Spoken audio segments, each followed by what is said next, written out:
इसको पढ़ना स्टार्ट करते हैं इसकी रिक्वायरमेंट से। रिक्वायरमेंट में लिखा हुआ है compute basic and diluted EPS to be disclosed.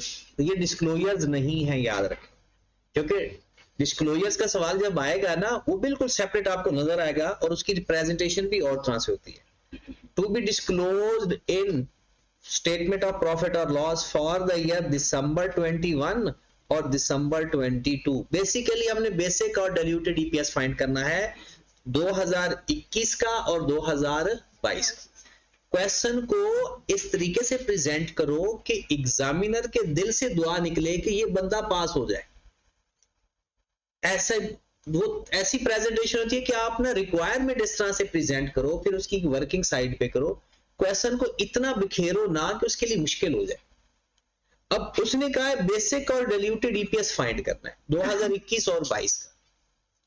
अब इसकी प्रेजेंटेशन के कई नंबर ऑफ मेथड्स होते हैं। एक हम आसान और अच्छा मेथड जो होता है ना, आप ऐसा करें कि ऊपर नाम लिख देंगे जो भी है, एएल है मेरे ख्याल में, और यहां पर हम लिख देते हैं बेसिक एंड, अच्छा ये ऊपर ये भी लिखने की जरूरत नहीं है, बेसिक और डाइल्यूटेड ईपीएस भी लिखने की जरूरत नहीं है। यहां पर हम लिख देते हैं बेसिक ईपीएस,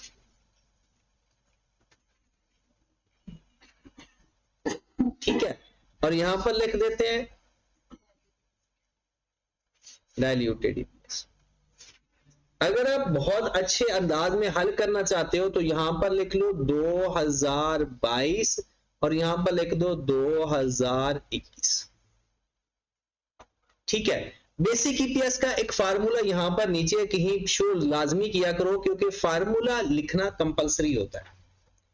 तो आपने थोड़ा सा इसको और गैप देकर या इसके नीचे चाहे फार्मूला लिख लें। अगर यहां पर बेसिक ईपीएस का फार्मूला लिख देते हैं कि earning attributable to ordinary share divided by weighted average number of ordinary share, फिर हम यहां पर लिख देते हैं डाइल्यूटेड ईपीएस।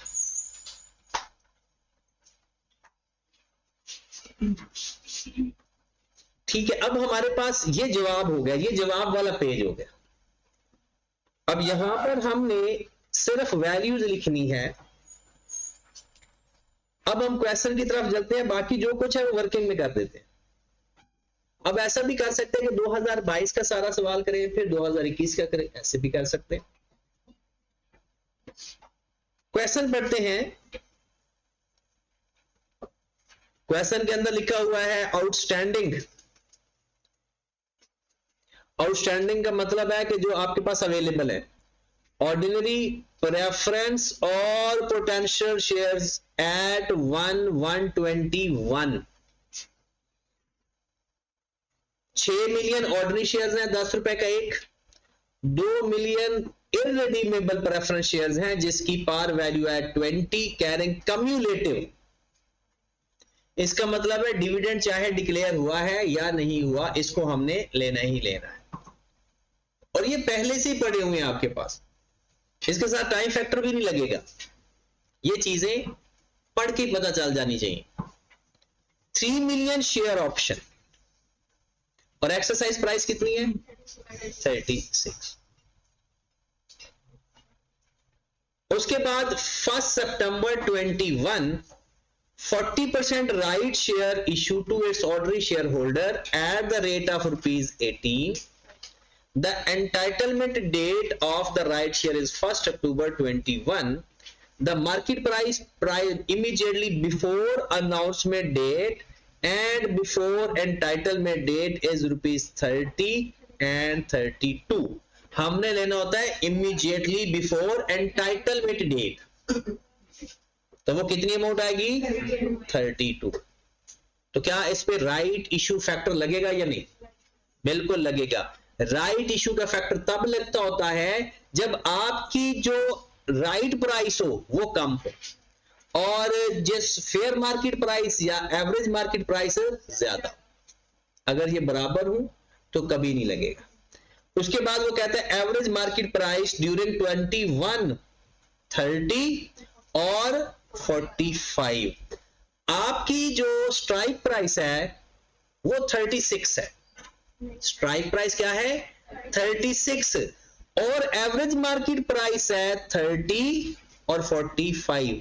याद रखें, हम ये कह रहे हैं कि ऑप्शन 36 पर कोई अवेल कर ले, मार्केट में उसका रेट 30 चल रहा है, मार्केट में रेट 30 चल रहा है और हमसे कोई कह रहा है 36 रुपए का शेयर खरीद लो, क्या ये ऑप्शन एक्सरसाइज होगी या नहीं?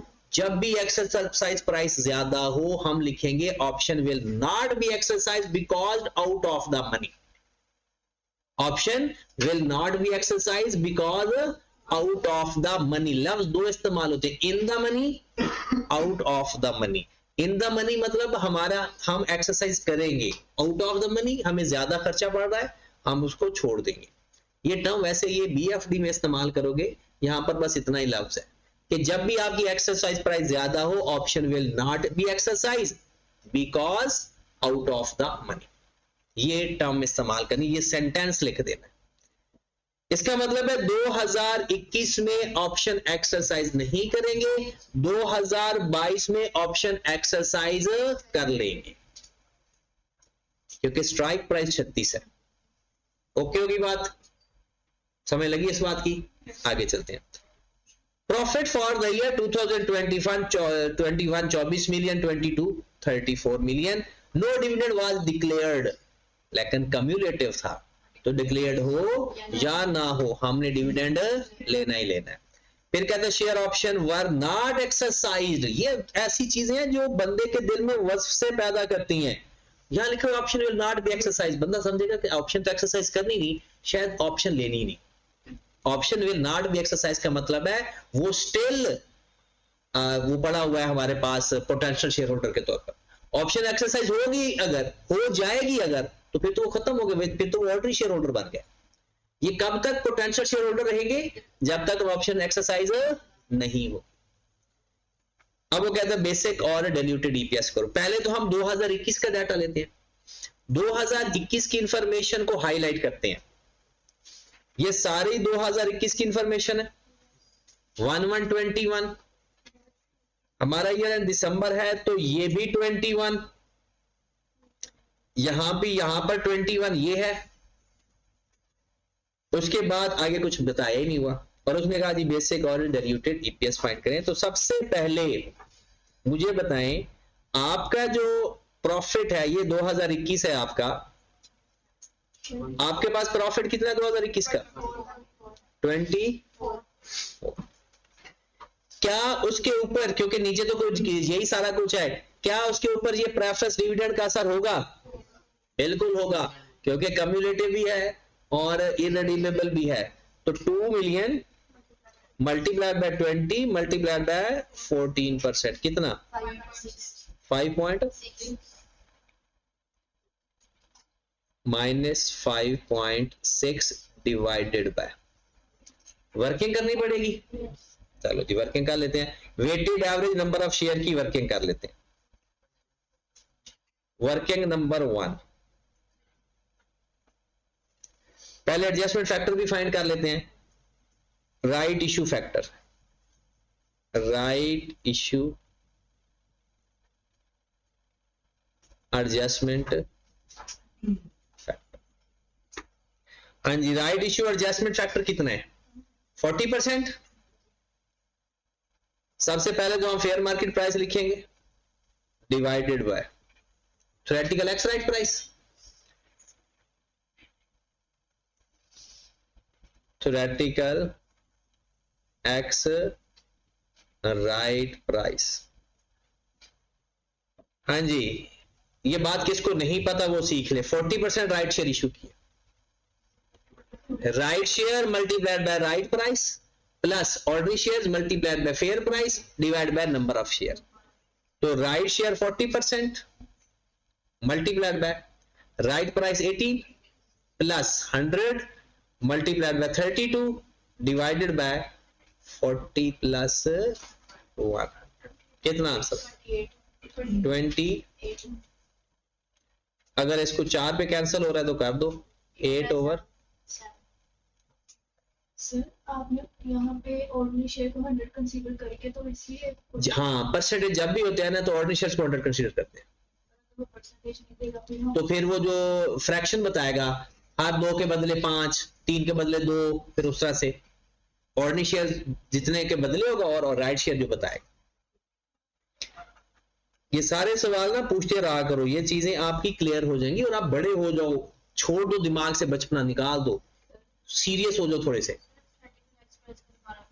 थ्योरेटिकल एक्स राइट प्राइस का क्या तरीकाकार होता है कि जितने राइट शेयर इशू करोगे ना उसको उसकी राइट प्राइस से मल्टीप्लाई करो। उसने कहा 40%, हमने 40 को 18 से मल्टीप्लाई कर दिया। फिर क्योंकि परसेंटेज में ऑर्डिनरी शेयर्स 100 कंसीडर कर रहे होते हैं, उसको फेयर मार्केट प्राइस से मल्टीप्लाई कर दिया और divided by number of share. हाँ जी सैले जी वापस चलते हैं। हमारे पास तो होता है जैसे हमारे पास शेयर से शेयर और 40% राइट शेयर इशू है तो वो उसका भी ले सकते हैं, वो थोड़ा लेंथी हो जाएगा ना। हाँ जी वर्किंग नंबर 2 कह लो, weighted average number of share.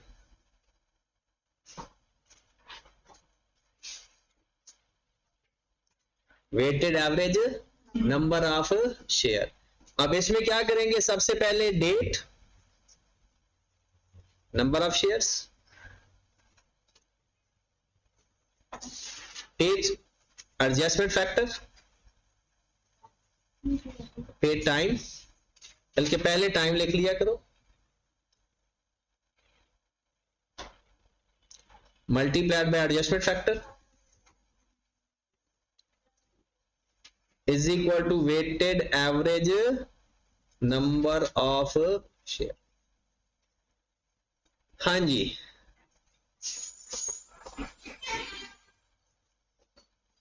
मुझे लगता है मुझे मरियम नवाज से रिक्वेस्ट करनी पड़ेगी कि मेट्रो जल्दी भेज दिया करो,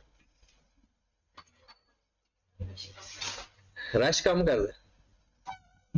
सर ये तो फिर मैनेजमेंट सही है क्योंकि देर में बहुत खराब है कुछ ठीक। 6 मिलियन ऑर्डिनरी शेयर्स हैं आपके पास 1121 को, 1121 से लेकर ये 6 मिलियन कब तक रहे भला, 1 सितंबर 21 तक। अच्छा वो कहता है entitlement date is 1 October 1 October 21, 1 October 21। Number of share कितने, 6 मिलियन, मल्टीप्लाइड बाय कितना time, 9 by adjustment factor 8 by 5.14, फिर 1/10/21 से लेकर दिसंबर 21 आपने 40% राइट शेयर इशू किए हैं, तो 6 का 40% ले लें, 2.8.4 मल्टीप्लाइड बाय 3/12 और अब एडजस्टमेंट फैक्टर नहीं लगना, कितना 2. ये आपके टोटल नंबर ऑफ शेयर्स हैं, ये आपके weighted average number of shares हैं, ये आपके टोटल नंबर ऑफ शेयर्स हैं और ये आपके अगला साल जब स्टार्ट होगा आपका वो 8.4 से होगा, 7.24 से नहीं होगा, क्योंकि आपके टोटल नंबर ऑफ शेयर जो है वो कितने हैं, ये जो 7.24 है ये टोटल नंबर ऑफ शेयर्स नहीं है, ये weighted average number of share. अगले साल भी तो हमने वेटेड एवरेज, बिल्कुल अगले साल वेटेड एवरेज करना है, बट वो अगले साल की फ्रैक्शन अगले साल के टाइम के साथ करना है, इस साल के फ्रैक्शन से थोड़ी करना। टोटल लेके अगर फ्रैक्शन, हाँ तो टोटल लेके यहाँ से 8.4 से स्टार्ट करेंगे और अगले साल की इसके ऊपर फ्रैक्शंस लगाना शुरू कर देंगे। अब हमारे पास 2021 का मामला ऑलमोस्ट हो गया, हमारे पास weighted average number of shares भी आ गया है और ये हमारा कितने आया 7.24, हमारे पास कितना इस बेसिक ईपीएस आ गया 2.5। ठीक होगी बात। अब अगर आप अगले साल का भी बेसिक ईपीएस फाइंड करना चाहते हो तो हो सकता है आप कह दो जी डाइल्यूटेड ईपीएस एक ही दफा करते हैं, और बेस से 2022 को पहले एक दफा पूरा कर लेते हैं। तो पहले 2022 को पूरा करते हैं, ठीक है। अब अगले साल हमारे पास ये जो प्रेफरेंस शेयर्स है ये रहेंगे या नहीं रहेंगे? बिल्कुल रहेंगे। इसका तो बेसिक ईपीएस पे कोई फर्क ही नहीं आता। और इसके बाद आपके पास सिर्फ इंफॉर्मेशन तो गिवन है, लेकिन कोई और नंबर ऑफ शेयर्स वगैरह नहीं गिवन। तो अगले साल का मेरे पास प्रॉफिट कितना है? फार्मूला एक दफा लिखना है, दोबारा नहीं लिखना। कितना? 34। ये 5.6 क्योंकि redeemable irredeemable preference share still मौजूद है हमारे पास, डिवाइडेड बाय 7.24 या 8 देखिए अगले साल हमारे पास यहां से शुरू करना है 8.4 से अगले साल कोई नए नंबर ऑफ शेयर इशू नहीं किए हमने। पिछले साल जो नंबर ऑफ शेयर आपके पास पड़े हुए थे वो कितने थे? 7.24 थे या 8.4 थे? 8.4 थे टोटल नंबर ऑफ शेयर। अगले साल ना तो आपने कोई राइट शेयर इशू किया, ना कोई बोनस इशू किया, ना कोई फ्रैक्शन, कोई कुछ भी नहीं किया। तो एज इट इज जो हैगा 8.4 एज इट इज इस्तेमाल हो जाएगा 8.4। कितना बेसिक ईपीएस आ गया? कितना? 3.38। मैं एक आपको जरूर मशवरा दूंगा, पेपर में एक स्टेप एक्स्ट्रा करना। वो स्टेप क्या है मैं लिख देता हूं, इसकी वैल्यू प्लस माइनस करके लिखना। अगर आप डाइल्यूटेड ईपीएस फाइंड करना चाहते हो आपको फायदा होगा। कितना प्रॉफिट है वैसे? 34 माइनस 5.6 28 इसका भी बताएं। 24 माइनस 18.4 ये आपको डाइल्यूटेड ईपीएस में हेल्प होगी। जो जिस बंदे के तो स्ट्रॉन्ग कॉन्सेप्ट है उसे तो टेंशन नहीं है, जो बंदा बस डायरेक्ट चल रहा होता है ना तो उसको फिर ये जरूरत होती है कि कुछ ऐसी इंफॉर्मेशन उसके पास आए ताकि आने वाले सवालों को वो सही कर सके। चलें जी बिस्मिल्लाह करते हैं।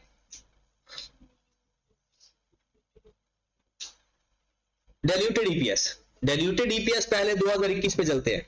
2021 के डाइल्यूटेड ईपीएस पे चलते हैं। 2021 के डाइल्यूटेड ईपीएस कैसे पता चलेगा? क्या उसके ऊपर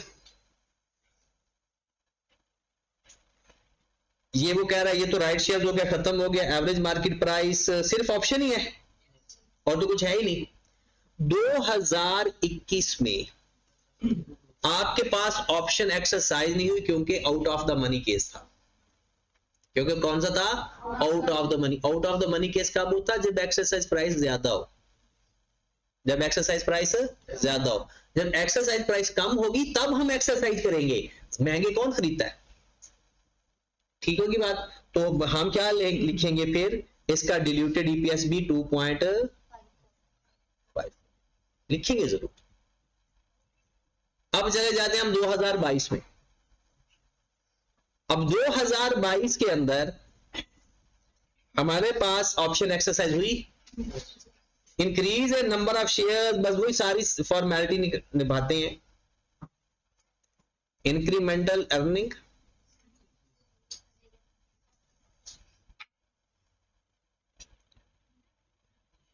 incremental earning 0, incremental number of shares. एक फार्मूला लगाते होते हैं। कितने ऑप्शन है जी आपके पास? 3 मिलियन। फार्मूला आता है सबको, number of option multiplied by average market price. कितना? 40, क्योंकि पिछले साल 30 थी, इस साल 45 है। और वैसे भी मैंने आपको कहा था अगर आपको ना भी पता चले, जब यहां पर फार्मूला सही करके लिखोगे तो खुद ब खुद वो नेगेटिव हो जाएगा। अगर आपकी एवरेज यानी एक्सरसाइज प्राइस ज्यादा होगी तो नेगेटिव नंबर ऑफ शेयर हो ही नहीं सकते। डिवाइडेड बाय कितने नंबर ऑफ शेयर?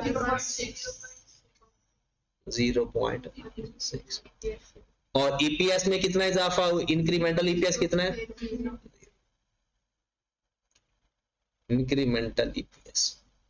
तो डाइल्यूटेड, अक्सर लोग इधर ही डाइल्यूटेड लिखकर आ जाते हैं, वहां नहीं लिखना, यहां पर आना है। क्या करेंगे, अर्निंग में earning and number of share में अर्निंग कितनी है आपकी 28.4 प्लस 0 डिवाइडेड बाय 8.4 प्लस 0.6, ये हमारे पास डाइल्यूटेड ईपीएस आ गया कितना 3.15 ओके हो गया।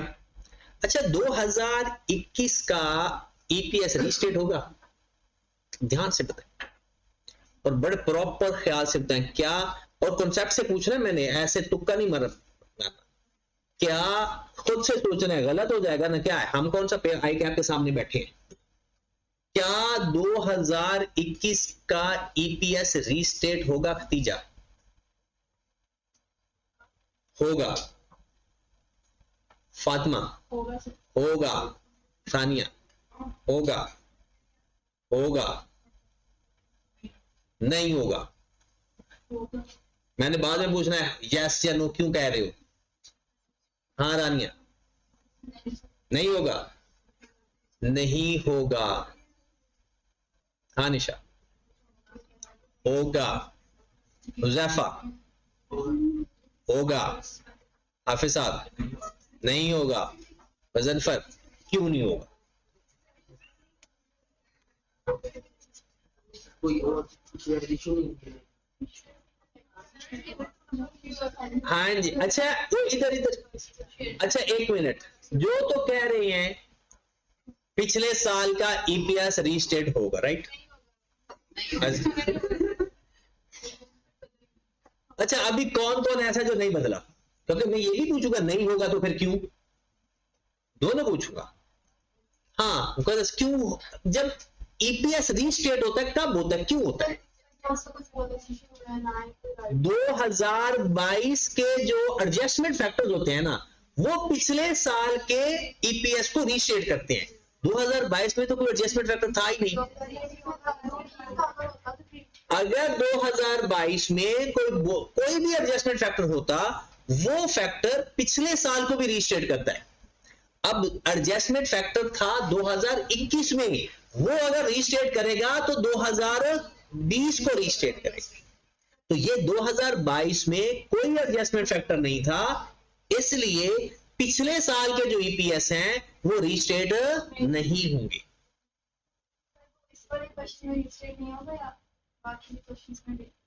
अगर वो कहता है रीस्टेट करो 2000 पिछले साल को, आपने देखना है करंट ईयर में कोई एडजस्टमेंट फैक्टर इस्तेमाल हुए?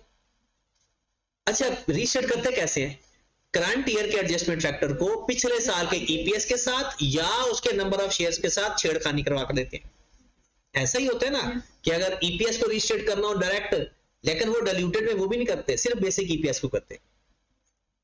तो 2022 में तो एडजस्टमेंट फैक्टर ही नहीं है, या जब भी एडजस्टमेंट फैक्टर नहीं होगा तो रीस्टेट कैसे होगा? अगर एडजस्टमेंट फैक्टर होगा तो रीस्टेट करना है, और अगर वो खुद कह देता है कंपैरेटिव इज नॉट रिक्वायर्ड, फिर भी नहीं करेंगे। फिर तो जो एडजस्टमेंट फैक्टर होंगे भी सही तब भी नहीं करेंगे। अगर वो मना कर दे कि comparative figure is not required, फिर भी रीस्टेट नहीं करेंगे। अगर एडजस्टमेंट फैक्टर है ही नहीं करंट ईयर में तो फिर भी रीस्टेट नहीं। ये देखिए ना, आप लोग तुक्के मारते, ज्यादातर लोगों ने कहा था रीस्टेट होगा, और अगर खुदा ना खास्ता आई कैप इस क्वेश्चन में कह देता कि हाँ रीस्टेट भी करो, आपने करके भी आना था, जैसे भी करके आते थे।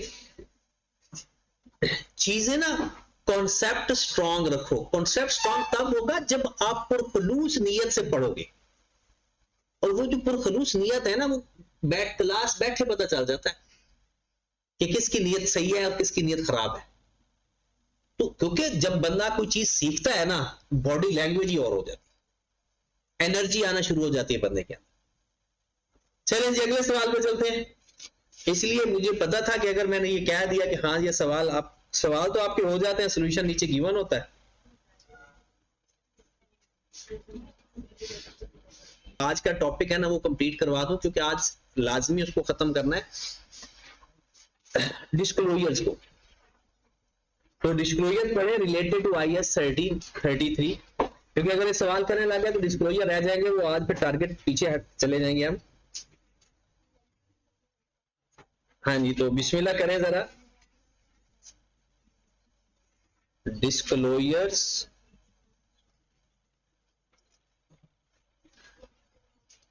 related to IAS 33 या notes on basic and diluted EPS.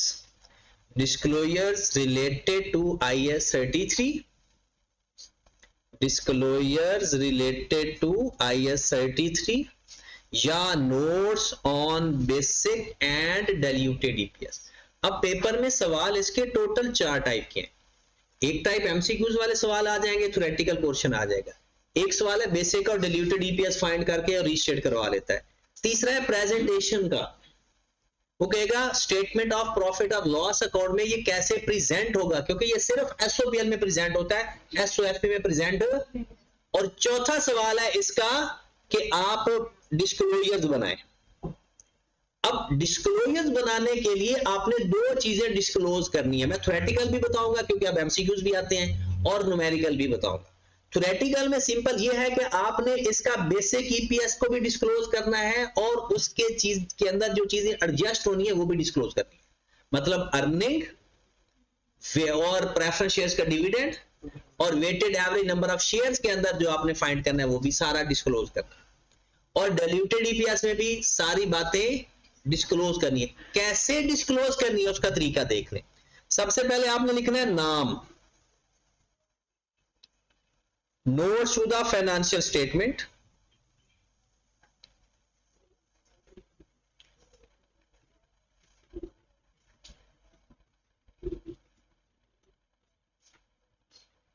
नाम notes to the financial statement for the year ended,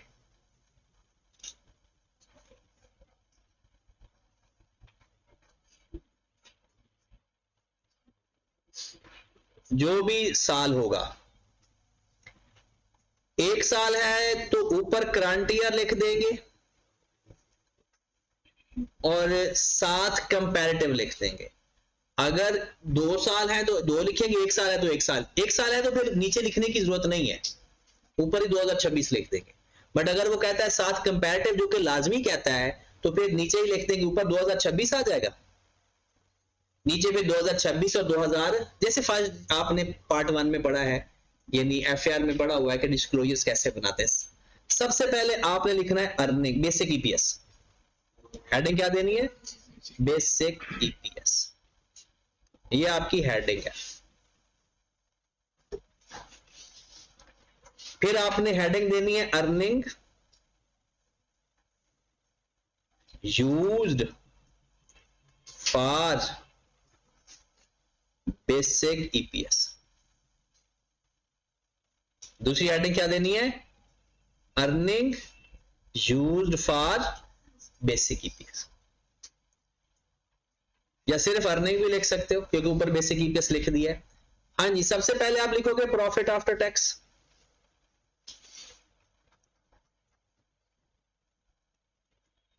ये नाम आपने वो इस्तेमाल करना जो बुक के अंदर गिवन होगा, क्वेश्चन के अंदर गिवन होगा। अगर वो नेट प्रॉफिट लिखता है आप भी नेट प्रॉफिट लिख देना, वो नेट अर्निंग लिखता है आप भी अर्निंग लिख देना, वो प्रॉफिट आफ्टर टैक्स लिखता है आप भी प्रॉफिट आफ्टर टैक्स लिख देना।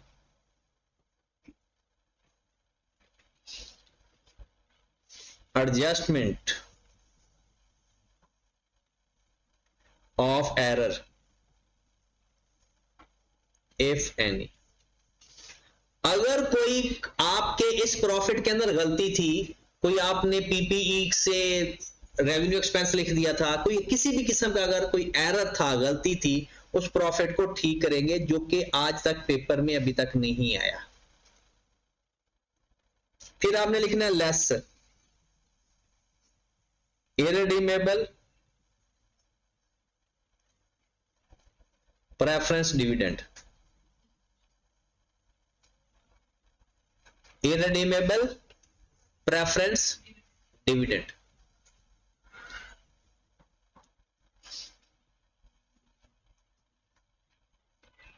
ये आपका आंसर आ जाएगा। अर्निंग में से प्रेफरेंस डिविडेंड माइनस किया है, अर्निंग में से प्रेफरेंस डिविडेंड माइनस किया है। ये जो लाइन है अगर ये आप ऊपर लिख देंगे तो फिर नीचे आंसर के साथ कुछ नहीं लिखेंगे, क्योंकि जो आपने हेडिंग दी है वही फाइंड किया है। अगर ये ऊपर वाली लाइन आप नहीं लिखते, यहां पे नहीं लिखते, तो फिर ये एज इट इज लाइन यहां लिखने की इजाजत है। यहां क्या लिखेंगे? Earning used for basic EPS. ऊपर लिख दोगे तो फिर नीचे नहीं लिखेंगे, और नीचे लिख देंगे तो फिर ऊपर लिखने की जरूरत नहीं है, जिस तरह से आपको ये फिजिबल लगे। ओके होगी बात? एक लाइन ड्रॉ करते हैं जी। रिडीमेबल तो माइनस करते ही नहीं है। हाँ, अगर नहीं किया तो फिर वो भी कर देंगे। जो अर्निंग के साथ करना है ना, वो अलग अलग सेपरेटली डिस्क्लोज करना है। तो उसके बाद आपने क्या लिखना है? पहला weighted average number of shares, weighted average number of share used for, बल्कि सॉरी माजरत, इसमें ना अर्निंग को साथ एक ही साथ करना है और weighted average number of shares को एक साथ करना है। यहां पर हमने लिखना है, आगे डाइल्यूटेड ईपीएस को शुरू कर देना है। हमने अर्निंग में क्या ऐड करते हैं? ऐड अर्निंग में earning add number of share में। अर्निंग में कैसे ऐड करना है? रैंकिंग के हिसाब से। जिसकी वजह से आपके वो डाइल्यूटेड ईपीएस बना ना, वो अर्निंग सारी ऐड कर दो। एंटी डिल्यूटेड वाली अर्निंग ऐड नहीं करनी। हम करेंगे ऐड ऑप्शन की वजह से अर्निंग,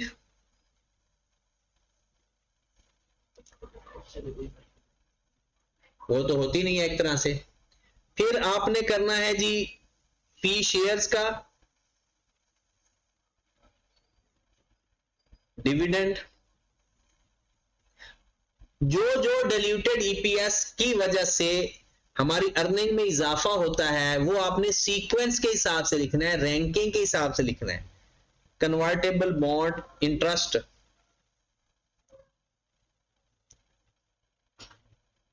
कन्वर्टेबल बॉन्ड की वजह से मैं यहां पर लिख देता हूं ताकि आपको याद रहे।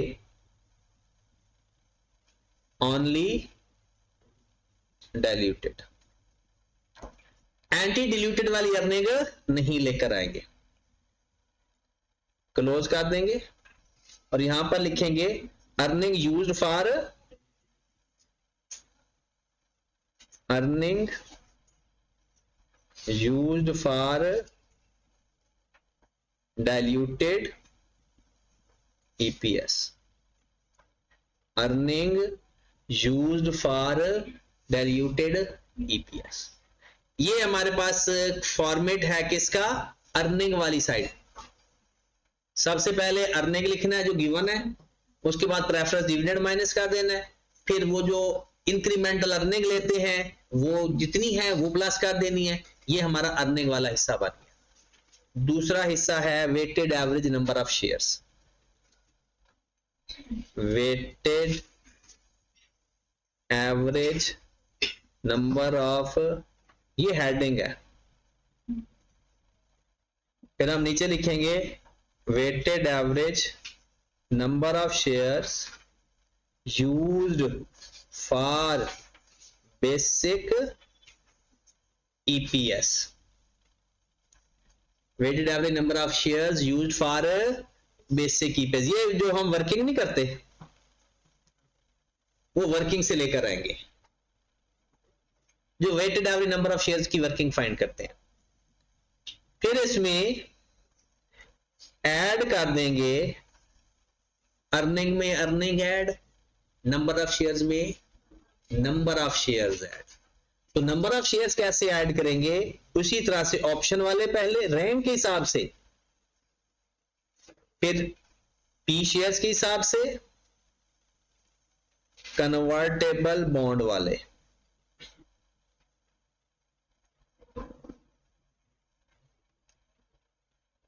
और ये भी सिर्फ कौन से लेने हैं? जिसकी वजह से डाइल्यूटेड होगा, एंटी डिल्यूटेड वाले नहीं लिखेंगे।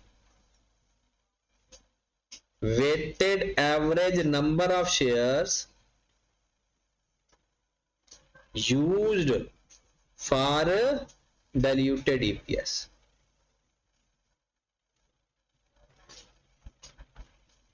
लो जी, आपके डिस्क्लोजर कंप्लीट हो गया